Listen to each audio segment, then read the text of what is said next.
going to show you how to make hot cross buns today. So this is what we're aiming for at the end. Something very similar. I've broken them apart, but that's what we're aiming for. You will need your mini fruit buns recipe. So this is just a simplified version of hot cross buns.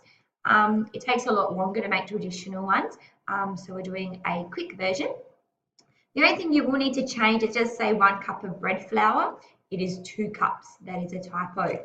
All right, so getting straight into it, I have already preheated my oven to 200 degrees Celsius and I've turned the fan on. I've also prepared a tray, which we'll use very soon. I like to get everything ready as if I'm on a cooking show, so that's called your mise en place. So follow your ingredients list and get all those ingredients out and have them available to you. So the first step says to mix the flour. So I've already got 1 cup of flour in my bowl. This is my 2nd cup. Just going to grab a note.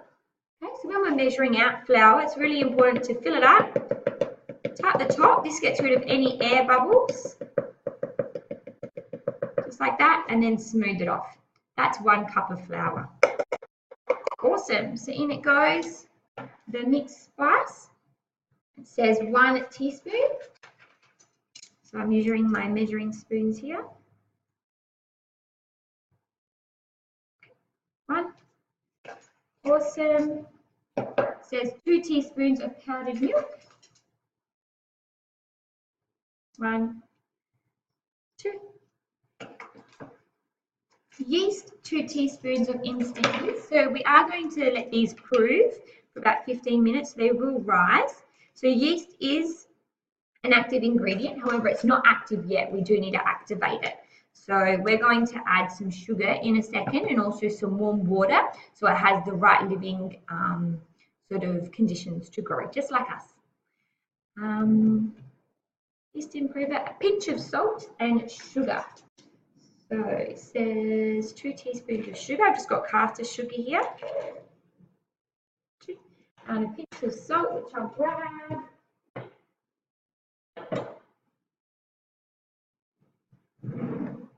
Lovely. So I'm just going to use a fork. You can use a spatula or a butter knife just to mix those in together. Nothing fancy.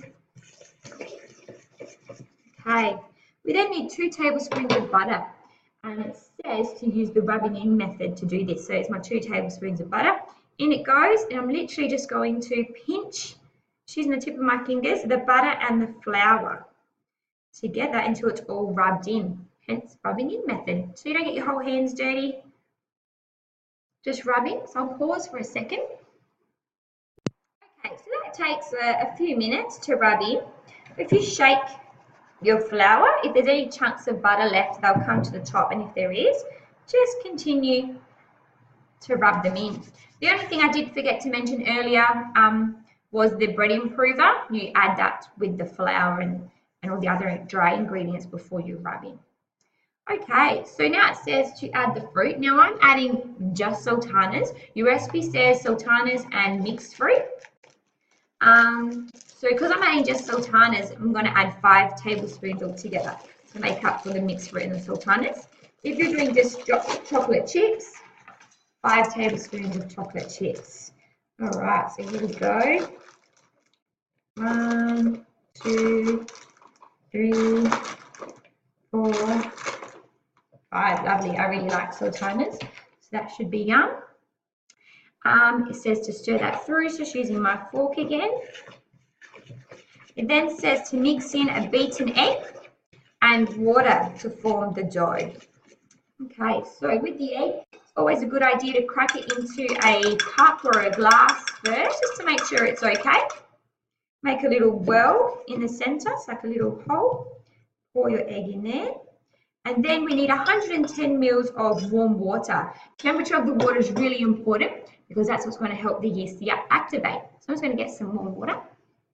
Cool, so here's my warm water. Just when you're measuring liquid ingredients, we do use the liquid jug. Come down to eye level to get the 110. Now when you're making doughs, it's a good idea to, I'm going to use my knife actually, to not add all the liquid at once, just in case. So I'm going to add around 2/3. Oopsie. start mixing it in with my knife. I tend to use a knife when mixing dough. Okay, give it a little bit just to all start coming together. And if it's still quite dry, so mine's looking like that at the moment, we can always add a little bit more. Okay, remember you don't want your dough to be too sticky. We'll probably even get our hands in there in a second, just to really squeeze it together. It's looking quite good. Might feel a little bit sticky when you first get your hands in there. See?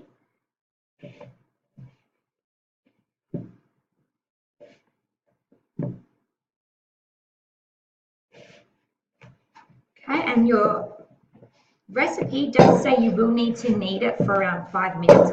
So I always start off kneading it in my bowl to try and bring it all together. Okay, so it does take a little bit of pushing and kneading. Okay, sometimes initially you think you might need to add more liquid, but generally you don't. So as you can see now, I'll show you in a second, compared to before, we're getting a nice dough. So I'll keep going a little bit longer in my bowl, and then I'm going to turn the dough onto my board and knead it for around 5 minutes. Make sure your bench area is nice and clean, and you don't want it to be wet or anything like that, so make sure if you do have to wipe it down, it's nice and dry. Now when we knead, we're using this bit of our hand. We're pushing the dough away and then bringing it forward. Okay, this process of kneading activates the gluten. So gluten is what makes wheat and bread products soft and spongy and airy. So we will need to knead it for around 5 minutes to help activate that. So we'll be back. Cool. So I've been kneading that for around 5 minutes. It's a nice smooth dough now. My recipe then says I need to divide it into 8. So if we go in half and half again, that means I have 4. Okay, and then I'm going to divide them all in half again. Now, they do look quite small now, but they will grow a little bit. Remember, we do need to prove them in a nice warm spot for around 15 minutes. So I'm actually going to place them very soon now onto my baking tray, which I'll show you. Just make sure you can re-knead them a little bit if they're not like little balls. Okay. They should be fairly similar in size. Let's see how, oh, probably haven't done the best job here.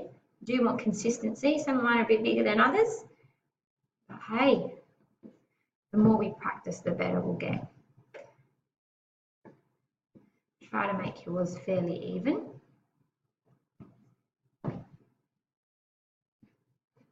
Okay, we're all fairly close to each other.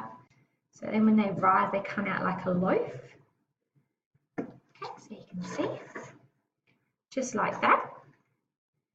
Lovely. So a nice warm place. Generally, if you put a nice tea towel on top, and if you've got your oven on, which you all should because it's preheating, put them on your stove on top of your oven for 15 minutes, and that heat will help them activate. So I'll see you in 15 minutes. During this time, what can you do? I know, you can start cleaning all your dishes. Yeah, cleaning some dishes. All right, so I've cleaned that fairly quickly. So I looked ahead on my recipe, and I do need to make the flour for the cross, for my hot cross buns. So all I need to do that is 2 tablespoons of self-raising flour. I don't like having to get out new dishes, so this was already here and had some water in it, so I might as well use it.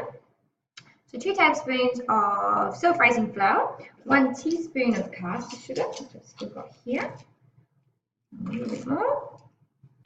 Brilliant. And then it says 3 tablespoons of water. Now remember, always with water, you can always add more, but we can't take it out. So let's just start with 2. See how that goes. You want it to be like a nice paste. Okay, that thickens up fairly quickly. It's probably a little bit too thick to pie. So we might just get 1 more. There we go. Mix, mix, mix. You want it to be really smooth. Oh, plenty. That's beautiful. Okay, if you put too much water, what would you add more? Flour. Hopefully you don't. Nice. do a few lumps, so we keep mixing. There you go. Beautiful. All right, so I'm going to put that aside. Okay, so something else I need to make as well is the glaze. So my recipe says 1 tablespoon of honey.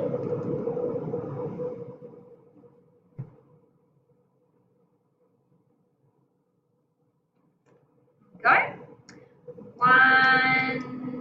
A quarter of a teaspoon of mixed spice. Reach down low enough. There we go. And 1 tablespoon of boiling water. Now the boiling water will help melt the honey. Just got my kettle boiling. Be careful, it is hot. Make sure the steam is away from your face. There we go. And we'll go clean fork and we'll start to mix that together. The smell's quite strong, but remember this is just a glaze that goes on top of our buns once they come out of the oven. So this we'll put aside for a little while.